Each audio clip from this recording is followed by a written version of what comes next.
Hello అందరికీ good afternoon. ఇదిగోండి మధ్యాహ్నము కాకరకాయలు అయితే కట్ చేసి నేను వేయించాను కదా, ఇక ఫ్రై అయితే చేస్తున్నా. ఇదైతే కొబ్బరి పల్లీల పొడి, జీలకర్ర, అంటే ఇది నార్మల్గా చేస్తున్నా, మరీ హెవీ కాకుండా సింపుల్గా ఉండేటట్టుగా.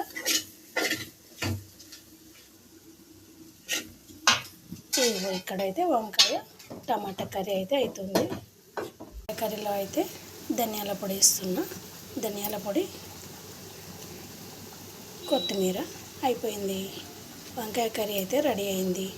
అయితే మేమైతే అయ్యప్ప మాల వేసిండు కదా మా అబ్బాయి, దీంట్లో అల్లం వెల్లు ఉల్లిపాయ అల్లం వెల్లిగడ్డ ఏవి కూడా ఉప్పు కారం, ఇదిగో ధనియాల పొడి, కొత్తిమీర అంతే.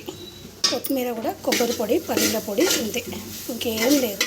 మీకు నచ్చిందా లేదా కామెంట్ చేయండి. అట్లాగే మా రైస్ అయితే అయిపోయింది. కాకరకాయ ఫ్రై అయితే ఇలా చేస్తే చాలా బాగుంటుంది ఫ్రెండ్స్, మీరు ఒకసారి ట్రై చేసి